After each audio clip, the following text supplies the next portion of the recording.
seca, causa de fome, de sede, de doença, mortalidade infantil.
Un jour, la sœur Augustina, au Brésil, c'est à Recife, après avoir entendu la lecture du prophète Isaïe au chapitre 53, est allée méditer.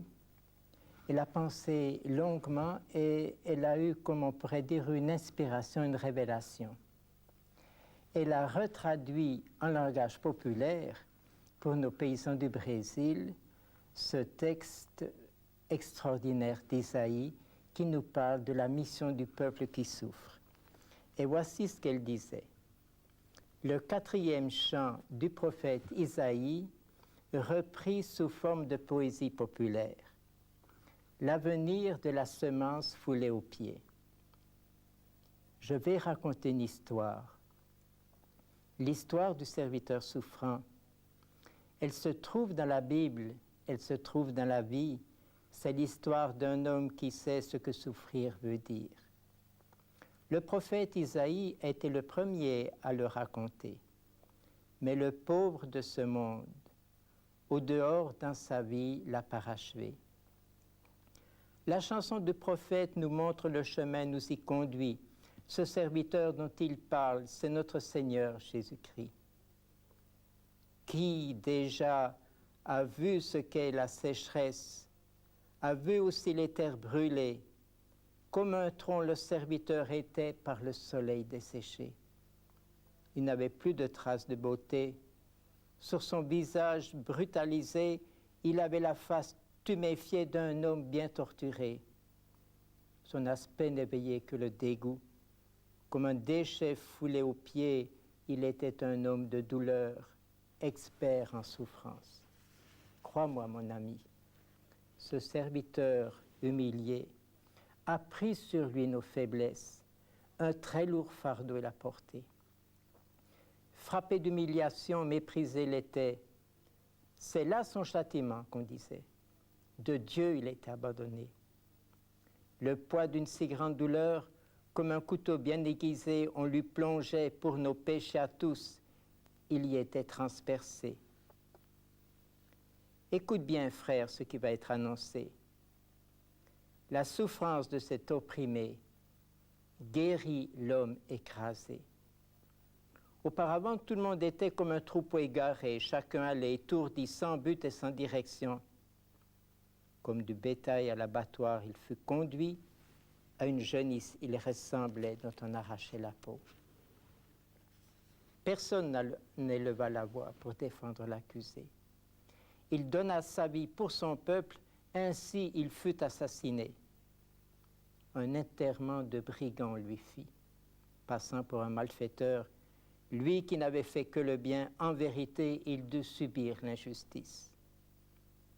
Un autre nom pour ce serviteur, c'est agneau immaculé. Il vient donner la vie, il veut son peuple enfin libéré. Le peuple qui tellement souffre par l'Évangile est confirmé. Les petits du royaume, peuple de Dieu, seront appelés. tout l'éventail de la misère dont le peuple est chargé, annonce une terre nouvelle, un peuple ressuscité. Et c'est dans le livre de Carlos Mester, La mission du peuple qui souffre, qui est une traduction. Père Alfredinho, ça fait 20 ans que tu es au Brésil? Non, 16 ans. 16 ans. J'arrive en 68.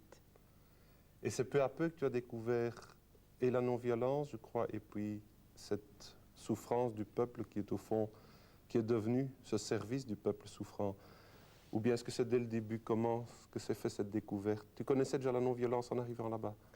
Bien, la non-violence, je l'ai découverte sans savoir le nom durant la guerre. J'ai été prisonnier de guerre, j'ai passé 5 ans dans les camps en Autriche. J'ai été 1 an en contact direct avec les prisonniers politiques. J'ai eu de mes camarades les meilleurs qui ont été tués dans des bombardements. J'ai vu les maisons détruites, j'ai vu les horreurs de la guerre. Et là, c'est dans la captivité, c'est dans l'épreuve même de la guerre que j'ai vu que c'était absurde. J'ai compris qu'on ne pouvait pas sauver, changer, détruire le mal en tuant l'homme.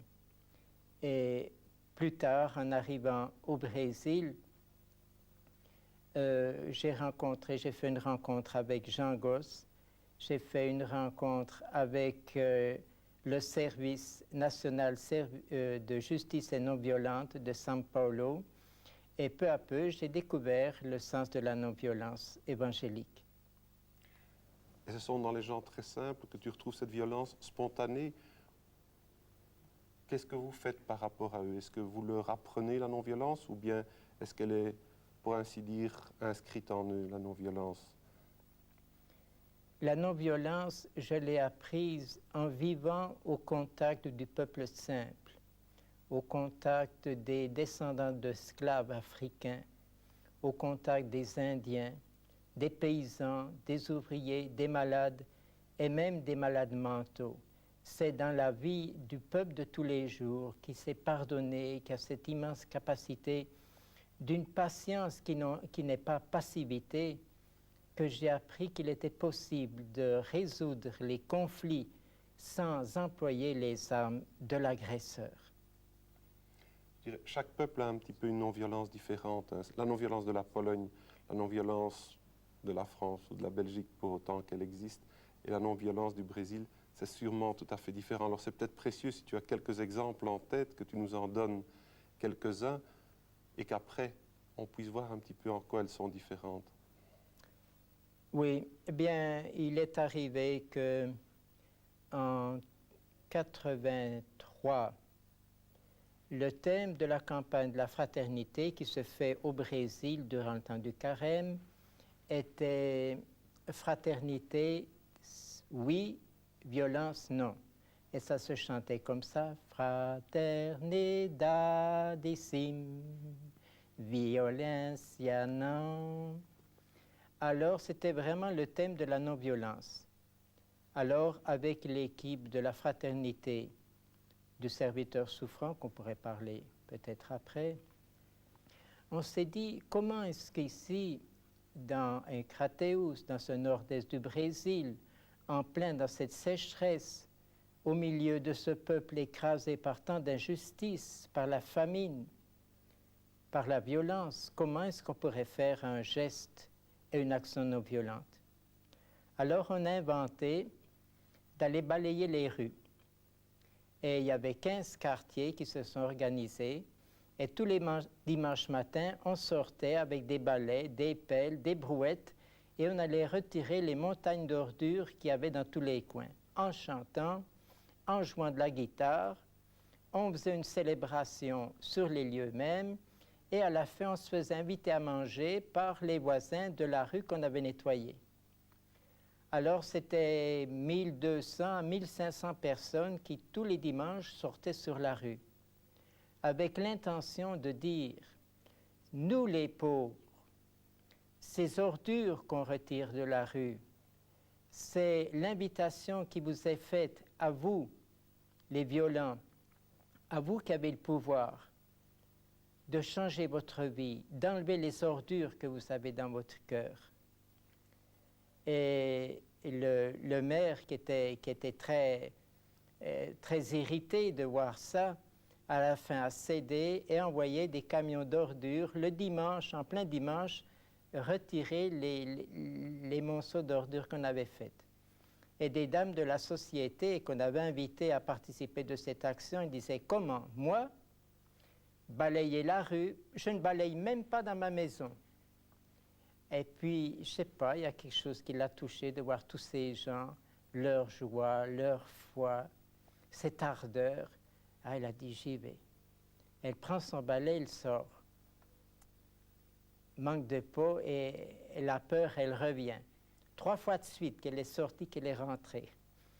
À la fin, elle est sortie et puis s'est mélangée aux autres. C'était une véritable conversion. Alors, ce sont de ces actions de ce groupe qui s'est appelé le Lijbraz, de la parole Lixeiro do Brasil. Les ramasseurs d'ordures du Brésil, ce sont comme ça que ce groupe s'est appelé et jusqu'à aujourd'hui, il a ce nom. Le Lijbraz, vous avez les gens qui disent « Moi, je fais partie du Lijbraz, de la Société des ramasseurs d'ordures du Brésil. » Je crois que vous avez vécu aussi des jeûnes à plusieurs reprises. Et nous avons fait l'expérience que c'est par la force du jeûne et de la prière qu'on peut vaincre la faim. En 81, il y a eu des centaines de paysans qui ont envahi la ville de Crateús, exactement le 7 mars 81, à la recherche de travail et d'alimentation. En réponse, les magasins se sont fermés, les portes se sont fermées, la police et l'armée sont intervenus et ils ont été expulsés. Et le même jour, le commandant du bataillon a fait une réunion d'urgence avec les autorités en disant « Nous allons former un comité de défense civile. » Notre évêque était invité et puis il a dit « Qu'est-ce que c'est que ça? Un comité de défense civile, vous défendre contre qui? Contre les affamés? Si vous vouliez faire un comité d'appui aux justes revendications des paysans, là on rentre. D'ailleurs, ce comité n'est pas civil, il y a de l'armée et de la police là-dedans. » Alors le commandant a dit, vous prenez une décision grave en vous retirant, le sang va couler, vous en êtes responsable. Ça, c'était le 7 mars 81.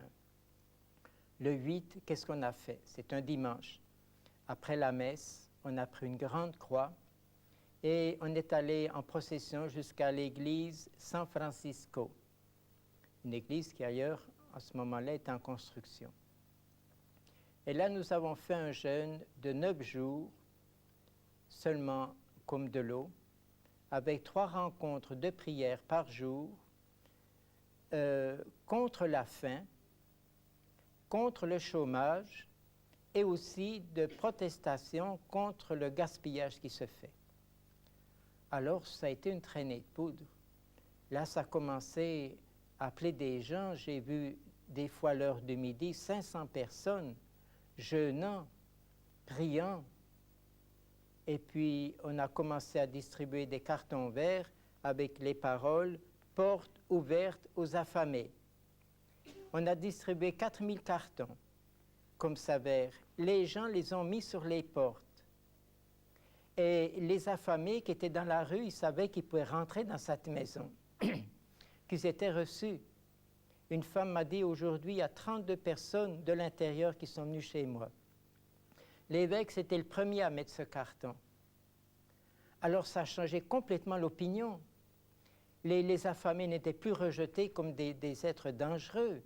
On leur a ouvert les portes. Et quand notre Père du ciel, il a regardé Crateús, qu'il a vu tant de verres un peu partout, il s'est dit, ben, c'est pas possible. Il faut que je fasse un effort, moi aussi. Et la pluie est tombée, la pluie est tombée. Le 11 mars, on a commencé le jeûne. Le 8, le 11, il n'y a plus. Le barrage a débordé. Et à la procession finale, quand on était retourné de l'église Saint-Francisco à la cathédrale, il y avait 3 000 à 4 000 paysans qui ont participé dans une ambiance de Pâques. C'est extraordinaire. Et c'est vraiment par la faim et le jeûne que nous avons lutté contre la faim. Par le jeûne que nous avons lutté contre la faim. Tu avais évoqué ces fraternités du serviteur souffrant. Comment est-ce que l'inspiration est venue? Tu pourrais nous expliquer comment vivent ces fraternités? Ça, tu sais, ça remonte de loin.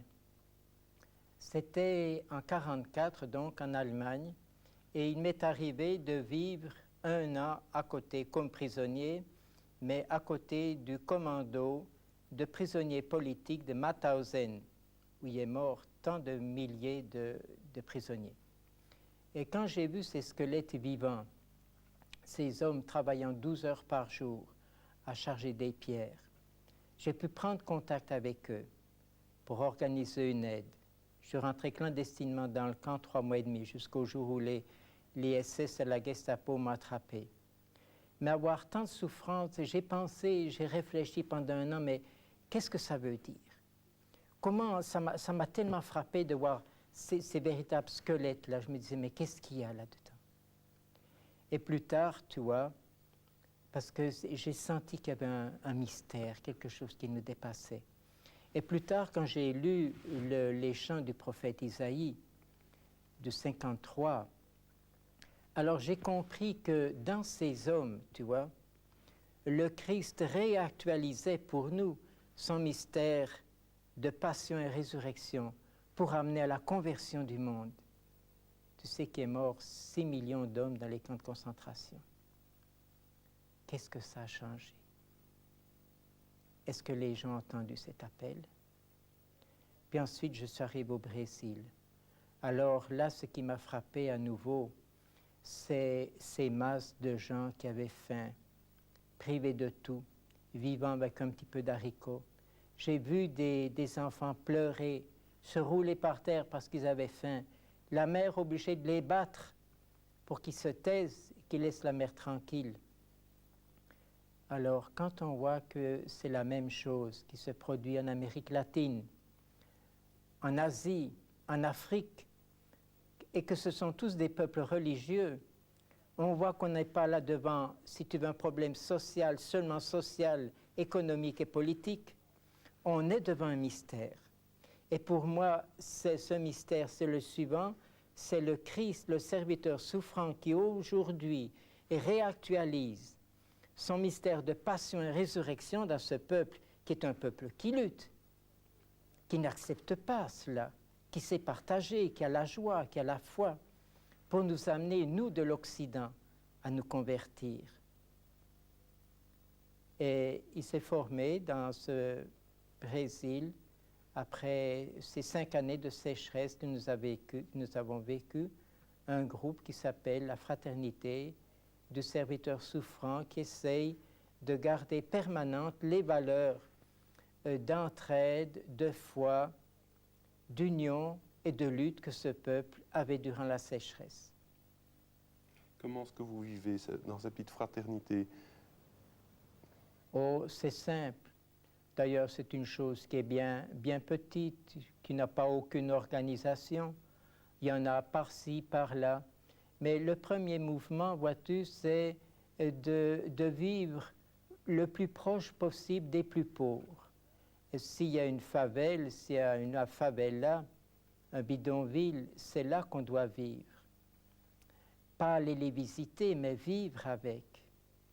Et vivant avec, découvrir leurs valeurs, leurs richesses, et se laisser convertir par eux, et ensuite leur révéler ce qu'ils sont en train de vivre. Sais-tu, Donna Chiquinha, ce que j'ai rencontré chez toi? C'est non, je ne sais pas. Eh bien, ce que j'ai rencontré dans ta vie, dans ta manière de partager, eh bien, c'est ça. En toi, j'ai retrouvé le serviteur souffrant, celui qui a été humilié pour nous et qui nous a guéris de nos maladies avec ses blessures. Tiens, je te donnais un fait que j'ai eu il y a quelques jours à Recife. Une femme a été abandonnée par son mari avec 4 enfants. Elle vit dans un bidonville, dans une pauvreté extrême. Elle se tue au travail pour pas que ses enfants meurent de faim. Et en revenant du travail, elle rencontre une femme avec 3 enfants. La femme lui dit « Bon, je viens de l'intérieur, on n'a plus rien à manger et je suis en train de voyager pour aller dans une autre ville. Je ne sais pas où me loger. Est-ce que vous pouvez me prendre? Eh bien, elle dit, venez chez nous. Elle la reçoit. Et puis, elle lui donne à manger. Elle va chez tous les voisins qu'elle connaisse. Elle ramasse l'argent pour lui permettre de voyager. Elle l'accompagne à la gare des omnibus, paye son voyage. Et quand elle revient chez elle, elle s'aperçoit que cette femme avait volé le linge de ses enfants. Alors elle a eu cette parole. Elle a dit, elle a pris ce linge, mais elle n'en avait plus besoin que moi. C'est ça le serviteur souffrant. Ce sont ces gens-là qui aujourd'hui sont en train de nous guérir de notre égoïsme. Alors il faut l'entendre, ce cri du Christ qui vient jusqu'à nous à travers eux.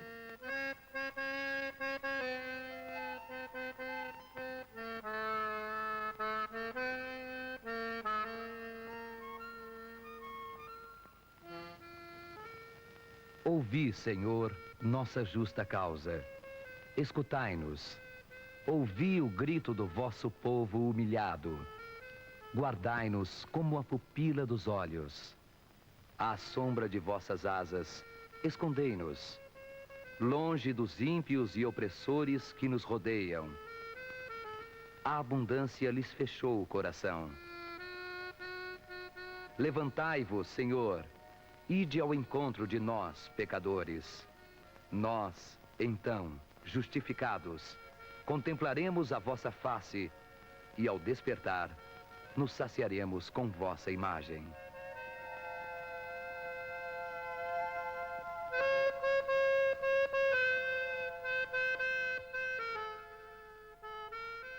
Par rapport à la non-violence, est-ce que tu vois des rapports entre la non-violence et ce service de la souffrance?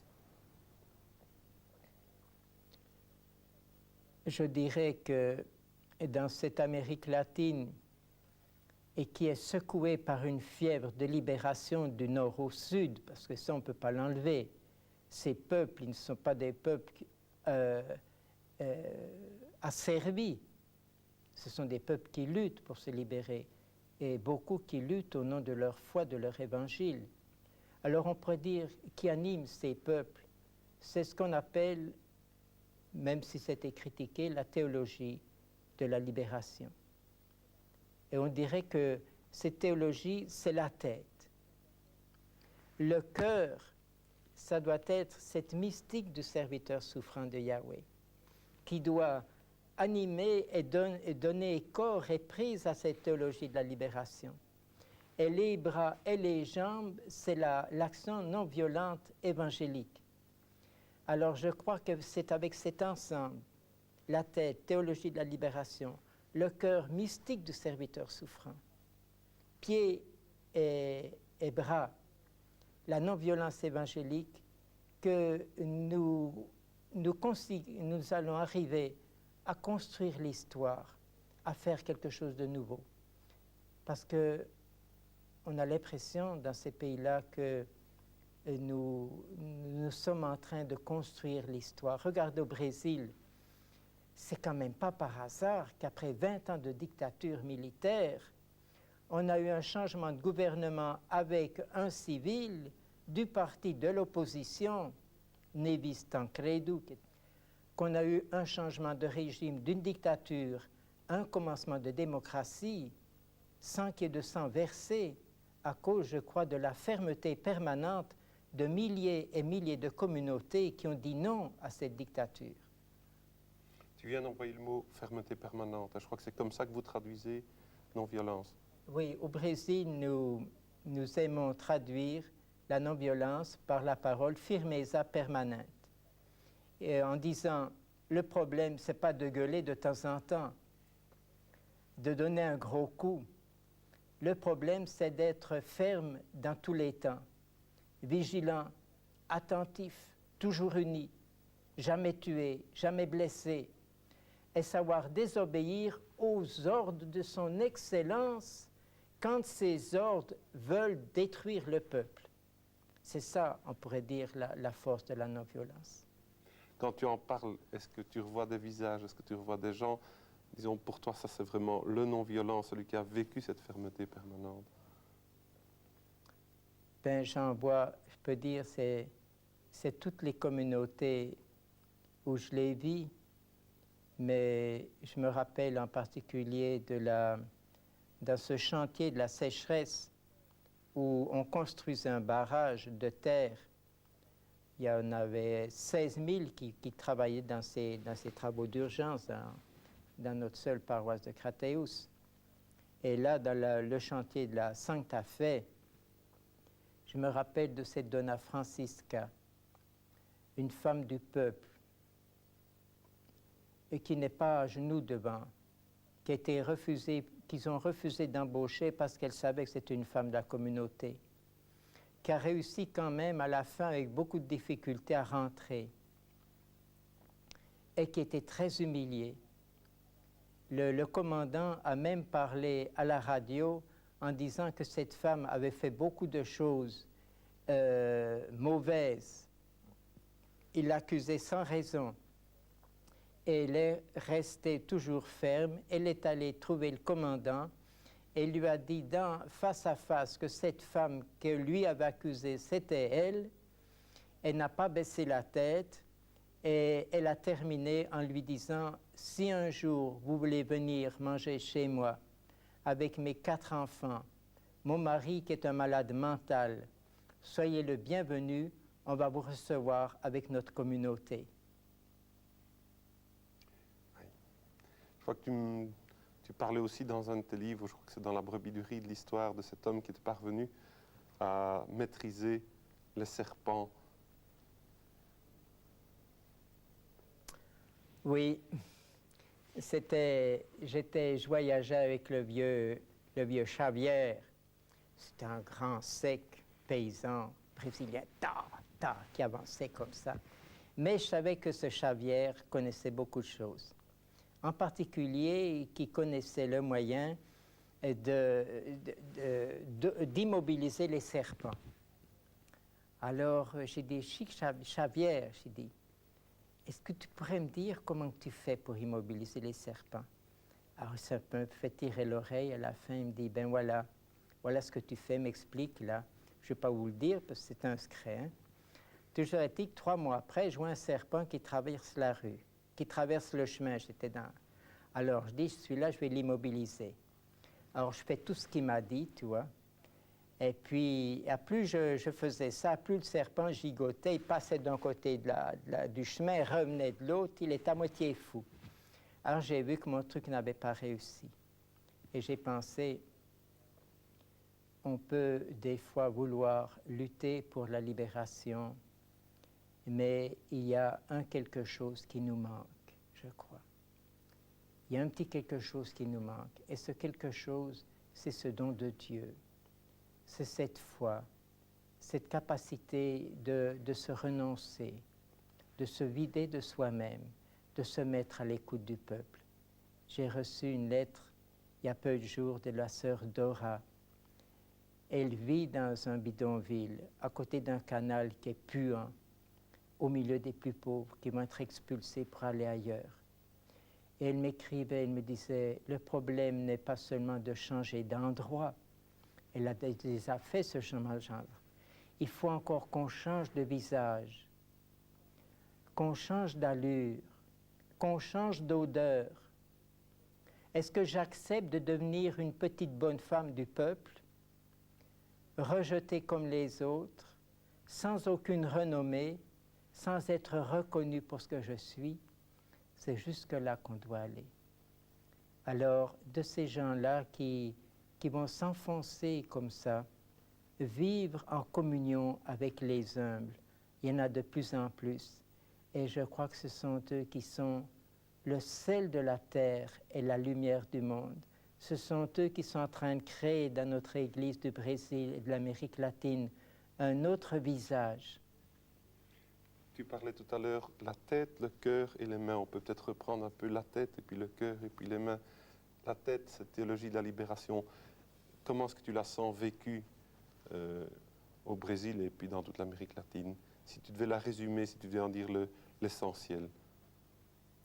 Bon, l'essentiel, je crois que même si la théologie de la libération n'existait pas, le fait que ces gens, lisant l'Évangile, lisant la Bible, lisant le livre de l'Exode, lisant l'exemple du propre Christ, sont en route pour vouloir la libération de tout homme et de l'homme tout entier. Non seulement la libération politique et économique, mais la libération de l'homme de son péché, de son égoïsme. Alors ça, c'est un fait qui existe, qui est théologie de la libération. Il y a un mouvement irréversible de ces peuples vers leur libération, la libération de tout l'homme. Alors pour soutenir, pour alimenter cette théologie de la libération, il faut qu'il y ait une mystique, parce qu'il n'y a pas de théologie sans mystique. Et cette mystique, c'est la mystique du serviteur souffrant de Yahweh, que ces peuples sont en train de revivre dans leur chair. Et dans la mesure où on va révéler à ces gens-là le mystère qu'ils vivent, leur disant, comme le prophète Isaïe le disait aux esclaves là, de Babylone, vous êtes appelés à être la lumière du monde. Alors quand ils vont avoir la révélation de ce qu'ils vivent, ça va être une explosion spirituelle, on pourrait dire atomique, qui peut changer le monde. Tu vois, il y a quelque chose qui se produit. D'où l'importance de cette mystique du serviteur souffrant. Mais comment arriver à cette libération? La lutte armée, la violence, en usant les mêmes armes que l'oppresseur, ça n'a pas de résultat. C'est des trucs qui sont déjà dépassés. Il faut inventer autre chose. Alors, il faut inventer l'autre chose qui est cette résistance à la violence de l'agresseur. C'est de lui tenir tête, de ne pas s'incliner devant lui, de ne pas accepter les faux dieux que cette civilisation veut nous faire avaler. Le confort, société de consommation, le luxe, le salaire au-dessus du travail fourni, les pots de vin, le mensonge, la sexualité utilisée pour faire de l'argent. Devant tout ça, il faut refuser ces faux dieux. Et c'est dans ce refus, je crois, organisé, dans cette non-violence, c'est ça qui, à mon avis, va changer les choses. Regarde la guerre, hein, pour en revenir à la guerre. Il y en est mort 45 millions dans cette guerre contre l'Allemagne. Et aujourd'hui, la torture est répandue dans 90 pays du monde. Le racisme réapparaît. Mais alors, qu'est-ce que ça a servi? Est-ce qu'on a changé quelque chose en tuant tant d'hommes? Alors, il faut qu'on fasse preuve d'imagination. Pour changer le cœur de l'homme, il faut autre chose qu'un fusil. Il faut croire à l'impossible de Dieu. Et l'impossible de Dieu, c'est la conversion de l'oppresseur. Et dans la non-violence évangélique, on croit à cet impossible de Dieu que l'oppresseur, que celui qui tient le pouvoir, l'argent, est capable de se convertir et de devenir lui aussi un serviteur. C'est ça, on pourrait dire, le défi qui nous est fait aujourd'hui.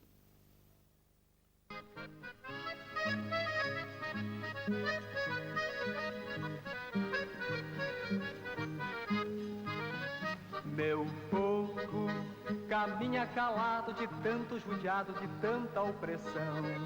Mas neste silêncio forçado escutam-se gritos, se vê aflição. São gente, são seres humanos que lutam pra sobreviver. São vozes, lamento e choro de um povo cansado de tanto sofrer. Um pedaço de terra, um pouco de água, um pedaço de pão. Isto pede meu povo que busca e grita libertação. Um pedaço de terra, um pouco de água, um pedaço de pão. Isto pede meu povo que busca e grita libertação.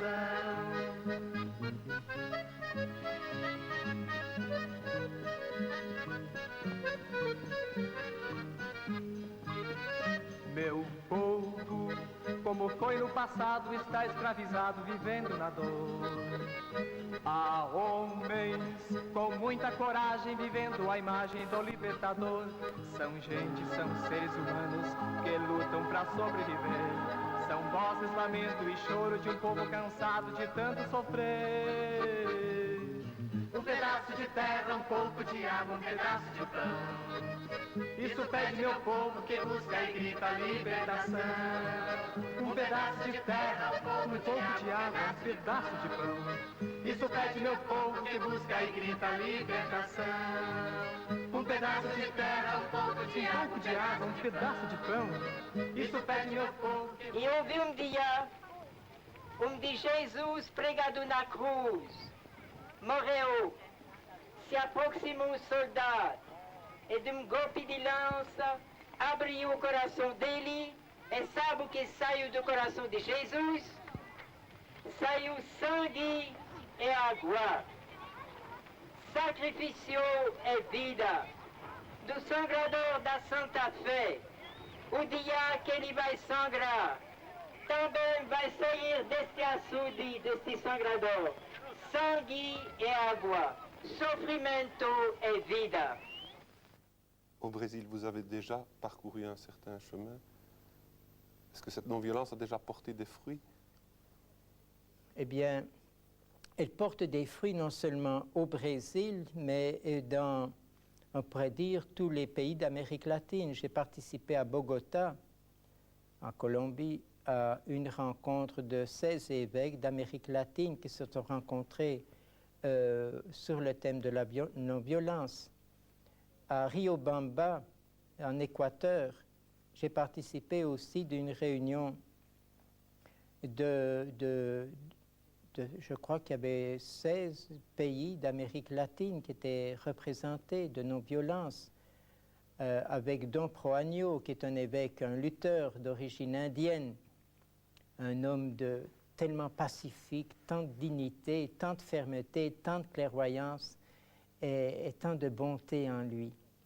Et tous ensemble, nous avons essayé de répondre aux provocations, on pourrait dire, aux défis, comme on dit en Amérique latine, qui sont les nôtres, pour rencontrer un chemin de paix, pour changer ce monde sans les horreurs de la guerre.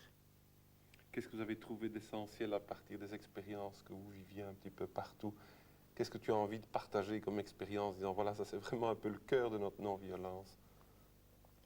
Eh bien, tu vois, c'est que ce qui m'a marqué, c'est que essentiellement, les paysans avec qui je vis, les ouvriers, tout ce monde-là, les Indiens, les Noirs, dans le très fond de leur cœur, ça fait des siècles qu'ils vivent la non-violence. Et leur mettre des armes dans la main et leur dire « c'est comme ça que vous allez changer le monde », c'est les tuer, c'est détruire ce qu'il y a de plus précieux en eux. Alors ça, il ne faut pas le faire. Il faut leur révéler que le chemin qu'eux-mêmes ont découvert à travers des siècles de souffrance, c'est le vrai, et qu'on arrivera à changer la société avec ça, et changer le monde. Et notre vieille Europe qui des fois grelotte comme ça, je crois que le jour, elle va ouvrir le cœur pour recevoir là, de nos frères d'Amérique latine, d'Afrique, d'Asie, le message de paix qu'ils vivent.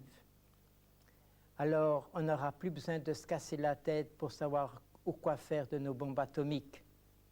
On va les mettre au grenier, les balancer à la poubelle. Et tu vas voir, c'est ce qui va arriver un jour.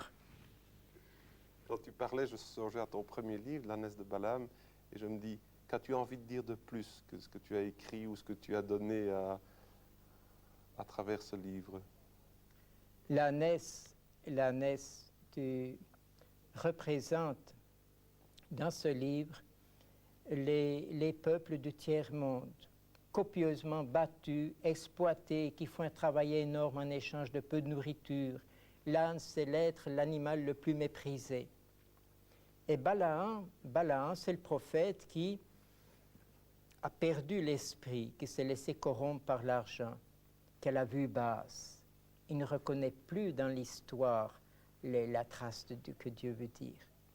Et ce jour-là, Balaam, qui va pour maudire Israël, monter sur son âne, l'âne s'arrête. Et puis Balaam, et c'est l'âne qui parle, il lui dit, Balaam, pourquoi est-ce que tu me frappes? Et le prophète, il dit, tu mérites que je te tue avec ce que tu m'as fait. Et les yeux du prophète s'ouvrent et il voit un ange de Yahweh au milieu du chemin avec une épée flamboyante. Et c'est l'âne qui a prophétisé. Et c'est l'âne qui a prophétisé qui a redonné le sens de Dieu à Balaam. Alors je crois qu'on en arrive là.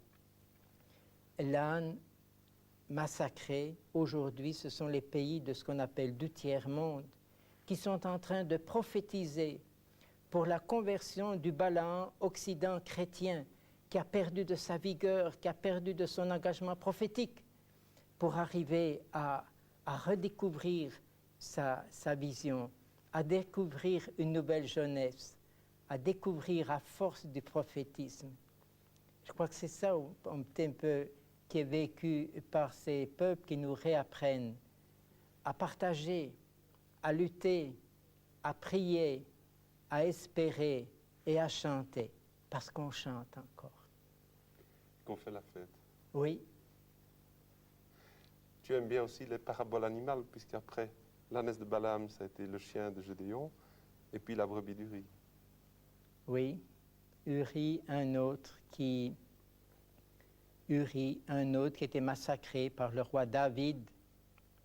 Mais ensuite est venu le prophète Nathan qui a jeté à la face de David, « C'est toi cet homme qui est un criminel. » Et David se repentit, il est tombé à genoux et a dit, « Pitié Seigneur, je suis un pécheur. » Et le cœur de David a changé.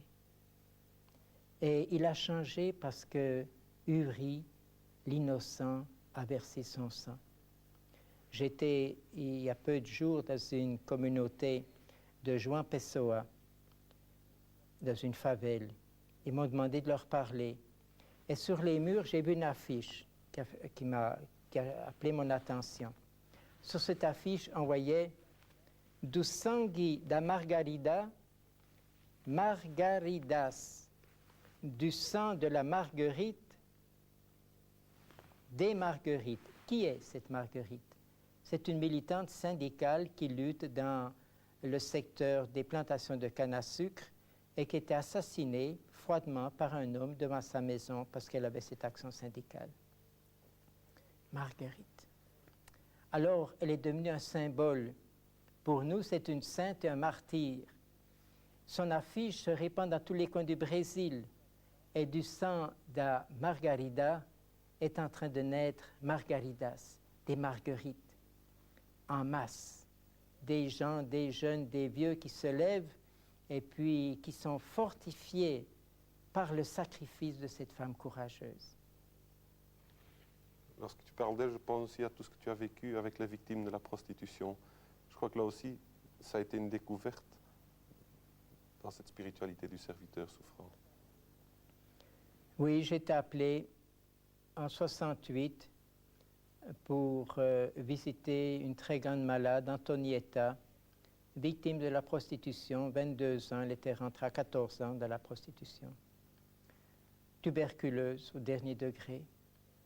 Sa baraque, une baraque de terre qui risquait de s'écrouler. Elle s'est confessée, elle a reçu la communion. Et ensuite, j'ai noté sur son visage comme une expression de joie, de sérénité, comme une manifestation du Christ qui avait présent en elle. Elle est morte, on a arraché la porte de sa baraque, on a étendu le corps là-dessus. Elle est enterrée dans le cercueil des pauvres, on l'a descendu comme ça simplement, et le cercueil est revenu dans son lieu. Et j'ai pensé, j'ai dit, au fond, ce qui est bon pour cette Antonietta, et contre lequel personne n'a protesté. Qui c'est qui est allé dire c'est une chose horrible, c'est une injure de laisser une fille de Dieu mourir tuberculeuse dans ce milieu. Alors ce qui était bon pour elle, pourquoi est-ce que ce ne serait pas bon pour moi? Alors j'étais voir la madame qui tenait cette maison et je lui ai dit que je voulais le louer, la chambre de l'Antonietta. Elle croyait que c'était pour une autre personne. La porte était encore arrachée, elle était par terre. Personne ne voulait vivre dans la maison de la morte, de la tuberculeuse, de l'Antonietta. Il y avait une chienne qui était venue faire ses petits. Et je me suis installé là, j'ai passé 3 ans et demi dans ce milieu. Et là, à ma grande surprise, j'ai découvert dans ce milieu de la prostitution un véritable sanctuaire. J'ai vu battre le cœur du Christ. J'ai vu des femmes capables de vivre, de partager, de mourir, de vivre le radicalisme de l'Évangile, beaucoup plus que moi. Ce sont les victimes de la prostitution qui m'ont converti à l'Évangile. Comment est-ce que cela s'est passé? Tu peux nous dire un petit peu, je dis, parce que pour toi, c'est tellement de souvenirs qui reviennent, mais c'est peut-être précieux que tu en partages l'un ou l'autre. Je crois que tout a commencé le jour où j'ai décidé de ne plus avoir d'argent et de m'obliger à dépendre d'elle et d'eux. Alors là, on a eu des relations de personne à personne, d'égal à égal, de partage de toutes petites choses. Une faisait du café, elle m'apportait un peu de café. Je recevais 1 kilo d'haricots secs en cadeau, je lui en donnais la moitié à une autre. On a pris la dimension du partage, de la foi. Je me rappelle toujours de la Thérésina, elle a eu 9 enfants dans la prostitution, et qui était tuberculeuse, elle aussi. Elle s'est confessée, elle a communié, elle a reçu l'onction des malades, et puis ensuite elle a levé les bras au ciel et a dit « Maintenant, je suis en Dieu ». Et toute sa vie, jusqu'au bout, c'était un chant d'action de grâce. Sa dernière parole, c'était pour crier « Meu Deus !» mon Dieu. La veille de sa mort, alors qu'elle était dans la dernière extrémité, elle m'a fait envoyer un épi de maïs, un petit pain et une banane pour mon souper. Alors quand tu vis dans cette ambiance, que tu vois cette foi alliée à cette capacité de partager, alliée à tant de souffrances, alors il faut qu'il y ait quelque chose en toi qui change, tu comprends? Tu ne peux pas rester avec tes demi-mesures, ton égoïsme, ta satisfaction personnelle. Ce que je voulais te demander aussi, c'est en pensant à cette prière que j'ai lue, je crois, dans la brebis du riz. Seigneur, nous sommes déjà souffrants, fais de nous serviteurs. Quel est le passage de la souffrance de tant de gens qui souffrent, sans être conscients même de ce qu'ils vivent, à cette nouvelle étape de serviteur, en quelque sorte, où la souffrance n'est plus inutile et révoltante, mais elle devient féconde. Ben, tu vois, ça s'est fait à l'endroit appelé Barra do Vento, dans la montagne San Domingo, Serra San Domingo, dans Tawa. Et là, le vendredi saint, la Donna Francisca, qui est une femme qui lutte, l'épouse de Juvénal, qui est un autre du syndicat, a fait cette prière dans la prière universelle, la prière suivante. Déjà que nous sommes des souffrants, pour que nous devenions des serviteurs souffrants, prions le Seigneur. Alors tu vois, cette femme toute simple, une paysanne, a découvert que sa dimension de souffrante en appelait une autre, d'être serviteur souffrant. Et c'est ça qui donne l'intelligence à ce qu'ils vivent. Et j'ai vu beaucoup d'autres gens, tu vois, des pauvres, des hommes, des simples, découvrir cette dimension et devenir des gens debout, des gens militants, parce qu'ils ont découvert cette dimension en eux et qu'ils la communiquent aux autres. Et ça, c'est une force que même pas la mort ne peut détruire. Est-ce que tu peux encore nous expliquer ça? Je ne sais pas, par l'histoire de quelqu'un, peut-être comment justement, on a l'impression au contraire que le serviteur souffrance est celui qui se tait, qui ne prend pas la parole, qui se laisse battre, dont on a lacéré le dos, labouré le dos sans qu'il réagisse. Et tu dis ici, c'est celui qui est debout. Parce que je le note à l'expérience dans ces groupes de la fraternité du serviteur souffrant, il est demandé instamment de participer des luttes populaires, de la lutte syndicale, politique. Et ce sont, je crois, les gens, et ceci dans un esprit tout à fait gratuit, pas pour se promouvoir, moi, et devenir chef politique pour ensuite dominer les autres, dans une ligne de service, vraiment. Et dans les réunions, c'est toujours la souffrance du peuple qui est le moteur de cette action. Et jamais une certaine passivité qui ferait que les gens disent « Ah ben, c'est la souffrance, ben, on va laisser comme ça ». Je crois que c'est dans ces groupes-là que sont en train de se former les forgeurs de l'histoire de demain, qui, animés par cette même force qui animait le peuple esclave des Juifs dans la captivité pour se libérer, va les animer pour cette libération. Tu reparles de ces fraternités du serviteur souffrant. Tout à l'heure, tu nous as dit c'est peu de choses, etc. Mais tu fais allusion à des règles un petit peu. Est-ce que tu peux redonner quelques-uns de ces points-là? Bien, cette fraternité a fait, on pourrait dire, un petit manuel de la fraternité du serviteur souffrant, quelque chose de très simple là aussi, mais à partir des 4 chants du serviteur, il y a 4 pas que nous devons faire en avant. Tu as cité le premier, c'est aller chez le plus pauvre. Oui, la vie de prière, la résistance, tu vois. Et le dernier, c'est l'entrée au bloc 13. Tu as déjà entendu parler du père Maximilien Kolbe, ce prêtre polonais qui a offert sa vie pour sauver la vie d'un prisonnier politique à Auschwitz et qui est mort le 14 août 1941 dans ce camp d'Auschwitz, mort de faim et de soif dans le bloc 13. Eh bien, le dernier signe d'engagement des membres de cette fraternité souffrant, c'est d'entrer dans le bloc 13, d'accepter de recevoir à partir du numéro 16 670, qui était le numéro du père Max Kolbe, un numéro au-dessus qui marque que maintenant ma vie est engagée comme celle du père Max Kolbe au service de mes frères, même si je dois mourir. Alors c'est on pourrait dire, le dernier pas que doivent faire les personnes qui sont dans cette fraternité, et ce n'est pas dans un esprit de compétition. Tu n'as pas à te monter toi-même pour dire maintenant je suis rentré dans le bloc 13. Il te faut disparaître toi pour faire naître l'autre.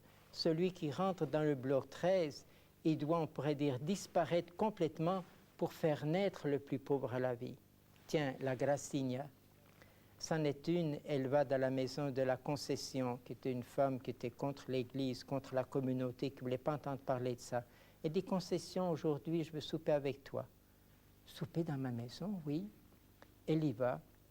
Et puis, elle lui dit, tu sais, on a fait une équipe de Ligebras, c'est ce Ligebras que je t'ai parlé. Est-ce que tu ne voudrais pas rentrer? Elle dit, qu'est-ce que c'est que ça? Elle lui explique. Ah, elle dit, bon, on peut y aller. Mais je voudrais te demander encore autre chose. Il faudrait que ce soit toi qui sois la responsable de ça. Moi? Bien sûr, tu es capable. Alors, elle a accepté. Et puis, elle a eu cette parole. Après, elle a dit, sais-tu, c'est la première fois de ma vie que je me suis sentie utile à quelque chose. Toi, la Gracinha est descendue. Elle s'est fait toute petite, toute petite, toute petite, toute petite. Elle a disparu. Et la Concession, elle a monté, elle a monté, elle a monté, elle a monté. Et aujourd'hui, c'est une femme forte qui dit, moi, je fais partie de cette fraternité de serviteurs souffrants, à Irmandage de Serbo Sofredor. Et c'est là la force dans sa vie, quelque chose de nouveau qui est né. Tu vois un peu ce que ça peut donner. Multiplie ça par 10 000, par millions, tu vas voir un peu ce changement qu'il va y avoir dans le monde. On peut peut-être achever en chantant le chant que vous avez. Vous avez un chant, je crois, non? Le chant du serviteur. Eiso serbo sofredor, foi humilhado et à todos salvou. Voici le serviteur souffrant, il a été humilié, mais il a sauvé tous les hommes. E isso servo sofredor foi humilhado e a todos salvou.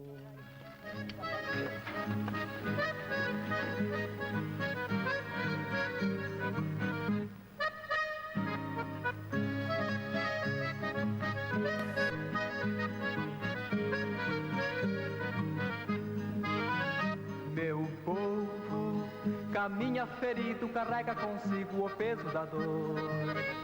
Por muitos já foi esquecido.